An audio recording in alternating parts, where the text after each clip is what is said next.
सोच कर देखिए, अगर किसी शहर में शराब बेचने का पूरा सिस्टम अचानक बदल दिया जाए, सरकारी दुकानें बंद हो, प्राइवेट कंपनियां आ जाए और गवर्नमेंट कहे कि अब ज़्यादा रेवेन्यू आएगा, साफ सुथरा सिस्टम होगा, तो ये रिफॉर्म है या स्कैम?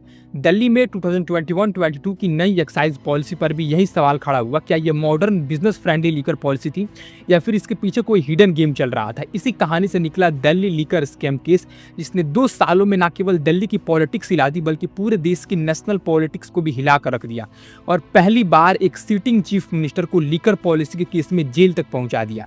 लेकिन 2026 की शुरुआत में एक दिल्ली कोर्ट ने सीबीआई के इस पूरे केस को ही खारिज कर दिया और 23 के 23 एक्यूज्ड को डिस्चार्ज कर दिया। यहीं से कहानी और ज़्यादा इंटरेस्टिंग हो जाती है। इसलिए इस वीडियो में भी हम कहानी यहीं से नहीं, इससे भी थोड़ा पीछे से शुरू करेंगे कि दिल्ली की पुरानी शराब व्यवस्था क्या थी, नई पॉलिसी किस तरह बनी, उस पर क्या आरोप लगे, सीबीआई और ईडी कैसे बीच में आए, कौन कौन अरेस्ट हुए और आखिर 2026 में कोर्ट ने क्या कहा। साथ ही वीडियो के आगे आपको ये भी पता चल जाएगा कि क्या अरविंद केजरीवाल इस पूरे केस में वाकई इनोसेंट है या नहीं। लेकिन अभी हम पूरा बैकग्राउंड समझने पर फोकस करेंगे। तो देखिए, दिल्ली में 2021 से पहले शराब बेचने का सिस्टम मिला जुला था। कुछ दुकानें गवर्नमेंट कंपनी जैसे DSIIDC, DTTDC वगैरह के हाथ में थी। कुछ प्राइवेट वेंडर्स के पास। गवर्नमेंट का आर्गुमेंट ये था कि इस पुराने मॉडल में करप्शन, लीकेज और इलीगल सेल बहुत ज़्यादा है। ऊपर से गवर्नमेंट खुद रिटेल लीकर बिजनेस में फंसी रहती थी, जबकि उसका काम सिर्फ रेगुलेशन होना चाहिए। कहा गया कि पुराने सिस्टम में कई दुकानें लॉस में दिखती थी, जबकि ग्राउंड पर सेल हाई होती थी। इलीगल डिस्काउंट्स, अंडर बिलिंग और कैश में सेल कॉमन थी। बॉर्डर स्टेट से स्मगलिंग होती थी। काले धंधे को बढ़ावा मिलता था। इसलिए आम आदमी पार्टी गवर्नमेंट ने सोचा कि एक नई एक्साइज पॉलिसी लानी चाहिए, जहां गवर्नमेंट खुद रिटेल से बाहर निकले और पूरा रिटेल प्राइवेट कंपनियों के हाथ में दे दिया जाए कॉम्पिटिटिव बाइडिंग के जरिए।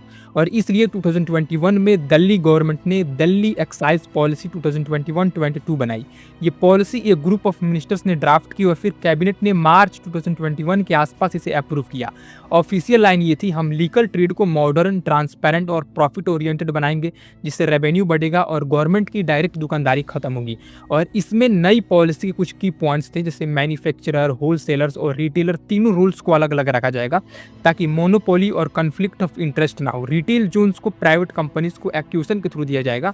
जो सबसे ज्यादा लाइसेंस फी थे उसे एरिया मिलेगा। गवर्नमेंट सीधी रिटेल सेल से बाहर हो जाएगी। उसका रूल, टैक्स और रेगुलेशन तक लिमिटेड रहेगा। गवर्नमेंट ने अंदाजा लगाया था कि इससे करीब 9,500 करोड़ रुपए तक का रेवेन्यू जनरेट हो सकता है, यानी दिल्ली की ट्रेजरी को बड़ा फायदा। सुनने में ये मॉडल काफी मॉडर्न लगता था, कई वेस्टर्न देशों जैसे, जहां गवर्नमेंट रूल्स बनाती है और प्राइवेट सेक्टर बिजनेस चलाता है। लेकिन असली ट्विस्ट आया तब जब 2021 के एंड और 2022 की शुरुआत में ये पॉलिसी जमीन पर लागू हुई और अलग अलग तरह की शिकायतें, आरोप और राजनीतिक बयानबाजी शुरू हो गई। पॉलिसी फॉर्मली नवंबर 2021 से लागू हुई और दिल्ली की लीकर दुकानों का पूरा नक्शा बदलने लगा। जहां पहले सरकारी दुकानें दिखती थी, वहां बड़े बड़े प्राइवेट स्टोर्स आए, अट्रैक्टिव ब्रांडिंग, डिस्काउंट्स और ऑफर के साथ, जिसमें गवर्नमेंट कह रही थी, देखिए अब क्यूज कम होगी, बेहतर एक्सपीरियंस मिलेगा, इलीगल सेल घटेगी और हमें ज़्यादा टैक्स मिलेगा। लेकिन दूसरी तरफ अपोजिशन पार्टियां, कुछ दुकानदार और सोशल ग्रुप्स ये कह रहे थे कि रेसिडेंशियल इलाकों के पास ज़्यादा दुकानें खुल रही है, डिस्काउंट्स और स्कीम से ज़्यादा ड्रिंकिंग को प्रमोट किया जा रहा है। और सबसे बड़ा सवाल, ये लाइसेंस किसको और कैसे दिए गए। ये सवाल आगे चलकर लीकर स्कैम के आरोपों की बैकबोन बने। लेकिन जुलाई 2022 में दिल्ली के चीफ सेक्रेटरी ने लेफ्टिनेंट गवर्नर को एक डिटेल्ड रिपोर्ट दी। इस रिपोर्ट में आरोप लगाया गया कि नई एक्साइज पॉलिसी बनाते समय और उसे लागू करते समय प्रोसीजरल इरेगुलरिटीज हुई, यानी रूल्स को तोड़कर या बाईपास करके फैसले लिए गए। रिपोर्ट के कुछ मेन पॉइंट्स ब्रॉडली ये थे कि डेप्यूटी सीएम और एक्साइज मिनिस्टर मनीष सिसोदिया ने एलिजेडली कई फैसले कैबिनेट से प्रॉपर अप्रूवल लिए बिना अकेले लिए। कुछ प्राइवेट कंपनियों को 12% तक का ग्रांटेड प्रॉफिट मार्जिन दिया गया, जबकि ये पब्लिक इंटरेस्ट में जस्टिफाई करना मुश्किल है। आरोप ये भी था कि इस स्ट्रक्चर के बदले 6% किकबैक तय था, यानी कंपनीज जो प्रॉफिट कमाएंगी उसका एक हिस्सा रिश्वत के तौर पर वापस जाएगा। ये भी कहा गया कि पॉलिसी के कारण गवर्नमेंट को 580 करोड़ रुपए से ज़्यादा का नुकसान हुआ, यानी ट्रेजरी को कमाई के बजाय घाटा।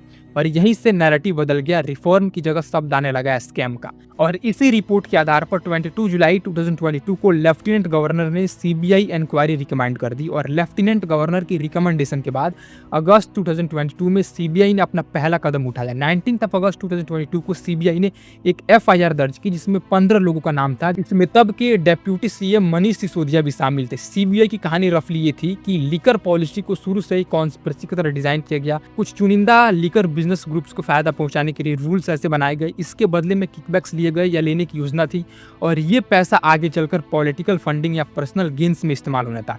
एफआईआर के बाद सीबीआई ने रेड शुरू की। सिसोदिया के घर, ऑफिस समेत कई ठिकानों पर सर्च हुई। नेशनल मीडिया पर पूरे दिन विजुअल्स चलते रहे और दिल्ली लीकर स्कैम एक नेशनल हेडलाइन बन गया। इसके कुछ ही हफ्तों के अंदर ईडी भी पिक्चर में आ गई, क्योंकि अगर ब्राइबरी और करप्शन से पैसा बना है तो वो प्रोसीड्स ऑफ क्राइम है और उस पर prevention of money laundering act PMLA लगेगा। और इसलिए ईडी ने सीबीआई की एफआईआर को बेस बनाकर अपना अलग मनी लॉन्ड्रिंग केस दर्ज किया। धीरे धीरे इनके चार्जशीट और रिमांड एप्लीकेशन से एक नई कहानी सामने आई, साउथ ग्रुप की। ईडी ने कोर्ट और मीडिया में ब्रॉडली ये नैरेटिव रखा कि साउथ ग्रुप के कुछ बड़े लीकर बिजनेसमैन और पॉलिटिशियंस का एक ग्रुप था जिसे ईडी ने साउथ ग्रुप कहा। ईडी का आरोप था कि इस ग्रुप ने दिल्ली की नई लीकर पॉलिसी में फायदा उठाने के लिए लगभग 90 to 100 करोड़ रुपए तक के किकबैक्स लेने की डील की। ये पैसा एलिजेडली आम आदमी पार्टी तक पहुंचा और खास तौर पर गोवा इलेक्शन कैंपेन में इस्तेमाल हुआ। ईडी ने अपनी रिमाइंड नोट और एफिडेविट में ये तक लिखा कि आम आदमी पार्टी को करीब 100 करोड़ रुपए ब्राइब के रूप में मिले, जिनमें से लगभग 45 करोड़ रुपए गोवा इलेक्शन में खर्च हुए। और इसमें सबसे बड़ा और पॉलिटिकली एक्सप्लोसिव आरोप ये था कि ईडी ने कोर्ट में अरविंद केजरीवाल को किंगपिन और की कॉन्स्पिरेटर कहा, यानी दिल्ली एक्साइज स्कैम का मास्टरमाइंड केजरीवाल है। इन्होंने ही पॉलिसी की दिशा तय की, इन्होंने ही अपने मिनिस्टर और पार्टी लीडर्स के साथ मिलकर पॉलिसी को इस तरह शेप किया कि कुछ प्राइवेट प्लेयर्स को अनड्यू प्रॉफिट मिले। इसके बदले जो ब्राइब आई उसे आम आदमी पार्टी ने इलेक्शन फंडिंग के रूप में यूज किया। यह आरोप अभी सिर्फ इस कहानी का हिस्सा है। इन पर कोर्ट में बहस और एविडेंस का अलग डिस्कशन वीडियो के आगे होगा, लेकिन अभी के लिए इतना समझना जरूरी है कि ईडी की पूरी स्टोरी में अरविंद केजरीवाल एक सेंट्रल कैरेक्टर के रूप में प्रेजेंट किए गए। और जैसे जैसे सीबीआई और ईडी की इन्वेस्टिगेशन बढ़ती गई, केस सिर्फ दिल्ली तक सीमित नहीं रहा, हैदराबाद, गोवा और दूसरे स्टेट तक फैला। द प्रिंट और दूसरे मीडिया रिपोर्ट्स को जोड़े तो ईडी और सीबीआई दोनों मिलाकर 2025 की शुरुआत तक करीब 18 से ज़्यादा लोगों को अरेस्ट कर चुके थे, जिनमें पॉलिटिशियंस, बिजनेसमैन और मिडलमैन शामिल थे। कुछ बड़े नाम जैसे मनीष सिसोदिया, दिल्ली के डेप्यूटी सीएम, जिन पर सीबीआई और ईडी ने की कॉन्स्पिरेटर होने, पॉलिसी ट्विक करने और किकबैक्स लेने का आरोप लगाया। इन्हें सीबीआई ने फरवरी 2023 में अरेस्ट किया और इन्होंने करीब 17 महीने जेल में बिताए। फिर 2024 में इन्हें बेल मिली। संजय सिंह, आम आदमी पार्टी राज्यसभा एमपी, जिन पर आरोप था कि इन्होंने लीकर बिजनेसमैन से पैसे अरेंज करवाए और आम आदमी पार्टी के लिए फंड जुटाए, इन्हें ईडी ने अक्टूबर 2023 में अरेस्ट किया और करीब 6 महीने बाद सुप्रीम कोर्ट से बेल मिली। के कविता, बीआरएस तेलंगाना के लीडर और के चंद्रशेखर राव की बेटी, ईडी ने इन्हें भी इस केस में आरोपी बनाया और 2024 में अरेस्ट किया। आरोप था कि ये साउथ ग्रुप का हिस्सा थी। कई लीकर बिजनेसमैन जैसे शरद चंद्र रेड्डी, अमनदीप ढाल, अमित अरोड़ा वगैरह, इन पर आरोप था कि इन्होंने पॉलिसी के बदले रिश्वत दी और बाद में स्टेट विटनेस अप्रूवर्स भी बने। ये अरेस्ट सिर्फ कानून की कहानी नहीं थे, ये पॉलिटिकल कहानी भी थी। आम आदमी पार्टी का नैरेटिव था कि हम पर एक एक करके हमले हो रहे हैं, अपोजिशन लीडर्स को चुन चुनकर जेल भेजा जा रहा है, जबकि बीजेपी और सेंट्रल एजेंसी का नैरेटिव था कि एक साफ करप्शन केस है और कानून अपना काम कर रहा है। लेकिन स्टोरी का सबसे बड़ा टर्निंग पॉइंट 21 मार्च 2024 की रात आई। उस दिन दिल्ली हाई कोर्ट ने केजरीवाल को ईडी की समन से प्रोटेक्शन देने से मना कर दिया और कहा कि एजेंसी इनके खिलाफ लीगल एक्शन ले सकती है। उसी रात ईडी की 12 मेंबर टीम केजरीवाल के घर पहुंची और इनसे पूछताछ के बाद इन्हें अरेस्ट किया गया। और ये भारत के इतिहास में पहले सिटिंग चीफ मिनिस्टर बने जिन्हें एक एक्साइज पॉलिसी करप्शन केस में अरेस्ट किया गया। ईडी की रिमांड नोट में वही आरोप दोहराए गए कि केजरीवाल किंगपिन है, इन्होंने खुद पॉलिसी डिजाइन में भूमिका निभाई, किकबैक्स की मांग की और उस पैसे को गोवा इलेक्शन में यूज किया। कोर्ट ने इन्हें पहले ईडी कस्टडी में भेजा, फिर जुडिशियल कस्टडी में। मीडिया के लिए एक हाई वोल्टेज मोमेंट था। स्लोगन्स, प्रोटेस्ट, बीजेपी वर्सेस आम आदमी party, war of words, social media पर इंटेंस डिबेट, ये करप्शन के खिलाफ एक्शन है या पॉलिटिकल वेंडेटा, सब चल रहा था। इसके बाद सुप्रीम कोर्ट ने मई 2024 में लोकसभा इलेक्शन कैंपेन के दौरान इन्हें कुछ समय के लिए इंटरिम बेल दी। ये बाहर आए, रैलीज किए, स्पीचेस दिए, फिर ऑर्डर के हिसाब से वापस तिहाड़ जेल में गए। ये पूरा फेज एक तरह से प्रोसेसिव पनिशमेंट है वाला था। चाहे अंतिम फैसला कुछ भी निकले, केजरीवाल और आम आदमी पार्टी के लिए पॉलिटिकल और पर्सनल पोस्ट बहुत बड़ी थी। इसी बीच एक और सब प्लॉट सामने आया जिसने केस को और कॉम्प्लेक्स बना दिया। 2023 में सीबीआई ने खुद ईडी के एक असिस्टेंट डायरेक्टर पवन खत्री के खिलाफ केस दर्ज किया। आरोप ये था कि इन्होंने दिल्ली लीकर केस में एक एक्यूज्ड की मदद करने के लिए 5 करोड़ रुपए तक की रिश्वत ली। सीबीआई की एफआईआर के मुताबिक एक एक्यूज्ड अमनदीप सिंह ढाल के परिवार ने चार्टर्ड अकाउंटेंट के थ्रू ईडी ऑफिसर्स तक पहुंच बनाई। एलिगेशंस ये था कि दिसंबर 2022 से जनवरी 2023 के बीच लगभग 5 करोड़ रुपए कुछ मिडलमैन को दिए गए, ये वादा करके कि ढाल की अरेस्ट टल जाएगी या उन्हें राहत मिलेगी। सीबीआई का आरोप था कि ये पैसा ईडी के ऑफिसर्स तक पहुंचा। ये मामला अभी भी इन्वेस्टिगेशन और कोर्ट के लेवल पर चल रहा है, लेकिन इससे पब्लिक परसेप्शन में एक बड़ा सवाल खड़ा हुआ। अगर प्रूव करने वाली एजेंसी के अंदर ही करप्शन के आरोप लग रहे हैं तो फिर इन्वेस्टिगेशन पर कितना भरोसा किया जाए। आम आदमी पार्टी और अपोजिशन पार्टीज ने इसे तुरंत उठाया। देखिए, लीकर स्कैम तो छोड़िए, यहाँ तो ईडी ऑफिसर खुद रिश्वत में फंसे हुए हैं।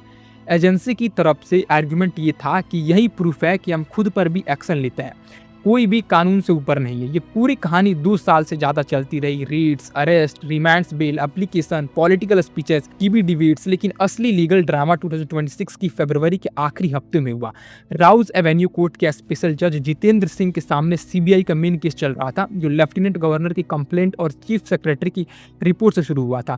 26-27 फरवरी 2026 के आसपास कोर्ट ने एक बड़ा फैसला सुनाया। कोर्ट ने अरविंद केजरीवाल, मनीष सिसोदिया, के कविता और बाकी 20 से ज़्यादा एक्यूज्ड यानी कुल 23 लोगों को सीबीआई वाले करप्शन केस में डिस्चार्ज कर दिया।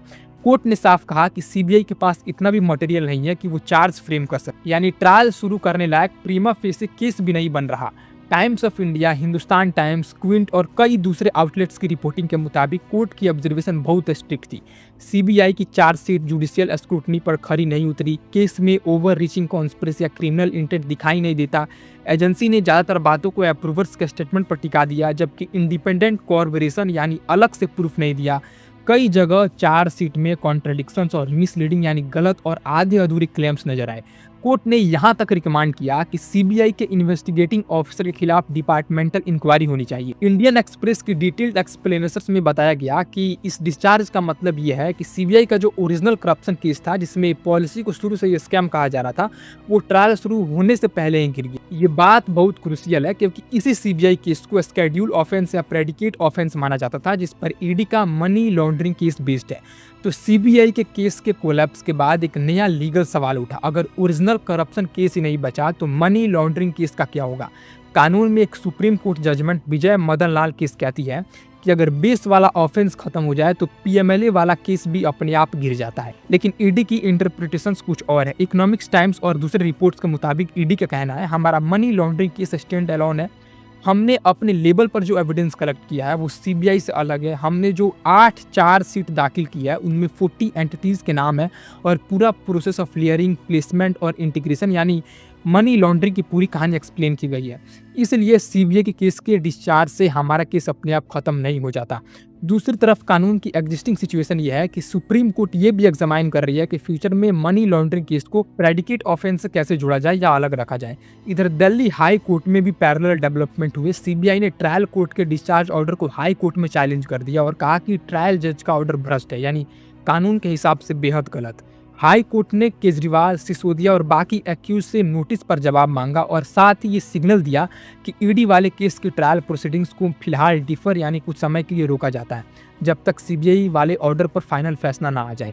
ईडी ने भी अलग से हाई कोर्ट से रिक्वेस्ट की कि ट्रायल कोर्ट ने जो हार्स कमेंट ईडी की इन्वेस्टिगेशन पर कर दिए उन्हें हटाया जाए, क्योंकि वो उस प्रोसीडिंग्स का हिस्सा ही नहीं थी। यानी 2026 की शुरुआत तक स्टेटस ये है, सीबीआई का करप्शन केस ट्रायल कोर्ट में पूरी तरह कोलैप्स हो गया है, सब एक्यूज्ड डिस्चार्ज हो गए हैं, लेकिन सीबीआई ने हाई कोर्ट में अपील कर दी है।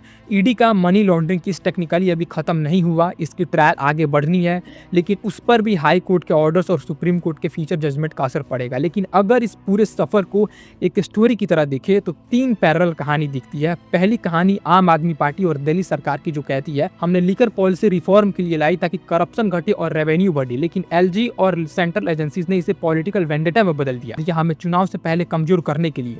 साथ ही अरेस्ट, रेड्स और समन सबका टाइमिंग पॉलिटिकल था और अब कोर्ट के डिस्चार्ज ऑर्डर ने साबित कर दिया कि केस में दम नहीं था। दूसरी तरफ सीबीआई और ईडी की ऑफिशियल नैरेटिव यह है कि पॉलिसी को शुरू से ही इस तरह डिजाइन किया गया कि कुछ चुनिंदा प्लेयर्स को फायदा हो। साउथ ग्रुप जैसे कार्टेल्स ने किकबैक दिए, ये पैसा आम आदमी पार्टी को गया और गोवा इलेक्शन में लगा। अरविंद केजरीवाल इस पूरे पजल के किंगपिन है और इन्होंने ही कॉन्स्पिरेसी को गाइड किया। तीसरी कहानी कोर्ट की, जिसमें कहा गया ट्रायल कोर्ट ने सीबीआई का केस तकरीबन पूरी तरह खारिज कर दिया, कहा कि ना कॉन्स्पिरेसी का ठोस सबूत है ना क्रिमिनल इंटेंट का।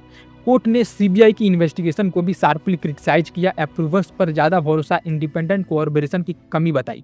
लेकिन हाई कोर्ट ने भी कहा है कि ट्रायल कोर्ट की कुछ ऑब्जर्वेशन लीगली प्रॉब्लमैटिक लगती है और सीबीआई की अपील पर डिटेल्ड हियरिंग होगी। यानी मामला अभी पूरी तरह बंद नहीं हुआ है। तो इन्हीं तीनों नैरेटिव्स के बीच कहीं सच्चाई छिपी है और व्यूअर के रूप में आपका सवाल बिल्कुल जायज है। तो आखिर सच क्या है? क्या ये वाकई स्कैम था या पॉलिटिकल टारगेटिंग? आइए अब थोड़ा इसको देखते हैं। देखिए, आज की तारीख में सीबीआई वाले मेन करप्शन केस में दिल्ली की कोर्ट ने अरविंद केजरीवाल को पूरी तरह डिस्चार्ज कर दिया। यानी उस केस में इनके खिलाफ ट्रायल चलाने लायक मटेरियल कोर्ट को नहीं मिला। तो कानूनी तौर पर ये इस केस में अभी गुनहगार नहीं माने जाते। लेकिन ईडी का मनी लॉन्ड्रिंग वाला अलग केस अभी चला हुआ है, उस पर हाई कोर्ट में बहस चल रही है। इसलिए अंतिम रूप से कोर्ट ने ना इन्हें पूरी तरह बेगुनाह डिक्लेयर किया है ना दोषी। बस जो ऑर्डर्स अभी तक आए हैं वो ज्यादा इनके फेवर में नजर आते हैं। तो अब आप लोगों का कोर सवाल, क्या अरविंद केजरीवाल इनोसेंट है या नहीं? तो देखिए, अगर आप स्ट्रिक्ट लीगल सेंस में देखिए तो आज की तारीख में केजरीवाल के नाम पर इस लीकर पॉलिसी से जुड़ा कोई कन्विक्शन नहीं है, ना सीबीआई केस में ना ईडी केस में। बल्कि सीबीआई केस तो ट्रायल शुरू होने से पहले ही कोलैप्स हो चुका है और ईडी केस प्रोसीजरल और लीगल सवालों के बीच अटका हुआ है। कानून का बेसिक प्रिंसिपल है प्रिजम्पशंस ऑफ इनोसेंस। जब तक किसी कोर्ट ऑफ लॉ ने किसी को दोषी डिक्लेयर ना कर दिया हो तब तक उसे इनोसेंट ही माना जाता है। लेकिन अगर आप स्टोरी के दूसरे साइड से देखें तो एजेंसीज का वर्जन यह है कि हमने इतनी बड़ी इन्वेस्टिगेशन की, इतनी प्रॉपर्टी अटैच की, इतने लोगों को अरेस्ट किया, इतने डॉक्यूमेंट्स जमा किए, ये सब सिर्फ किसी राजनीतिक दुश्मनी के लिए नहीं हो सकता। इनके मुताबिक केजरीवाल की रोल महज एक सीएम की नहीं बल्कि उस एलिज्ड कॉन्स्पिरेसी के आर्किटेक्ट की है। ये बात अभी भी इनके एफिडेविट और रिमाइंड नोट में लिखी जा रही है। इधर आम आदमी पार्टी और केजरीवाल का नैरेटिव बिल्कुल उल्टा है। ये कहते हैं कि अगर वाकई 1100 करोड़ का घोटाला होता है तो आज कोर्ट के पास कम से कम इतना तो मटेरियल होना चाहिए था कि केस चार्ज तक पहुंच सके। सीबीआई का केस ही गिर गया। ईडी ऑफिसर खुद रिश्वत के आरोप में सीबीआई के रडार पर है और हम पर लगे आरोप पॉलिटिकल है। लीगल लैंग्वेज में आज की डेट तक अरविंद केजरीवाल को इस दिल्ली लीकर केस में किसी कोर्ट ने दोषी नहीं ठहराया है। उल्टा सीबीआई वाले मेन करप्शन केस में तो इन्हें पूरी तरह डिस्चार्ज कर दिया गया। लेकिन मनी लॉन्ड्रिंग वाला ईडी केस अभी जिंदा है। एजेंसीज अभी भी इन्हें किंगपिन कह रही है और हाई कोर्ट, सुप्रीम कोर्ट में इस पूरी लड़ाई का अगला चैप्टर लिखा जाना बाकी है। अब आप लोग बताइए, जब एक तरफ कोर्ट कहती है कि सबूत नहीं है और दूसरी तरफ एजेंसीज कहती है कि हमारे पास स्ट्रॉन्ग एविडेंस है, तो इस क्लैश में सच्चाई किसके ज्यादा करीब है? क्या आज की तारीख में केजरीवाल को एक साफ सुथरे रिफॉर्मर की तरह देखना फेयर है या फिर ईडी की किंगपिन वाली लैंग्वेज आपको ज्यादा कन्विंसिंग लगती है? क्या लगता है आपको? कमेंट में बताइए। बाकी ये था पूरा वीडियो। यहाँ तक देखने के लिए थैंक यू।